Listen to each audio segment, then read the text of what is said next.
Hi all, ഞാൻ മറ്റേ മസാല മുന്തിരി ഉണ്ടാക്കണം എന്ന് വിചാരിച്ച് ഞാൻ മുന്തിരിങ്ങയൊക്കെ മേടിച്ച് ഫ്രിഡ്ജിൽ വെച്ചിട്ട് ഒരാഴ്ചയ്ക്ക് മേലെ ഒരു തവണ ഞാൻ കഴിച്ചു. ഇനി കുറച്ച് ഇത്രയും അല്ല കുറച്ചധികം പാരൻസ് ഉണ്ടായിരുന്നു, അച്ഛയ്ക്കമ്മയ്ക്ക് കൊടുത്തിട്ട് ഇത്രയുണ്ട്.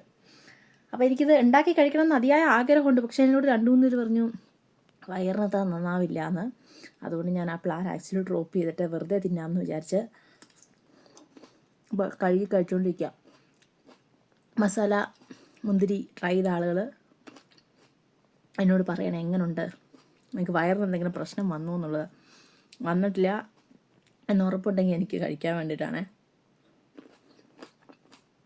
നമുക്കറിയില്ലല്ലോ എങ്ങനെയാണ് പ്രശ്നം വല്ലതും വരുമോ എന്ന്. എനിക്കിനി അതുകൂടെ സഹിക്കാൻ വയ്യ. കാരണം ഇത് ഞാൻ വാങ്ങിച്ച് വെച്ചിട്ട് തന്നെ ഒരാഴ്ചയ്ക്ക് മേലെയായി. കാരണം പനിയായിട്ട് 1 മാസത്തിന് മേലെയായിട്ട് പനിയായിട്ട് തൊണ്ട ശരിയാവുന്നേ ഉണ്ടായിരുന്നില്ല. തൊണ്ടയൊന്നും ശരിയായി വരുന്നേ ഉള്ളൂ. അപ്പം ഇനിയിപ്പോൾ പെട്ടെന്ന് അങ്ങനെ ഒരു സ്റ്റൊമക്ക് ഇൻഫെക്ഷനും കൂടെ ആയി. എനിക്കത് താങ്ങാനുള്ള ത്രാണിയില്ലാത്തതുകൊണ്ടാണ് ഞാൻ അതിന് ട്രൈ ചെയ്യാത്തത്.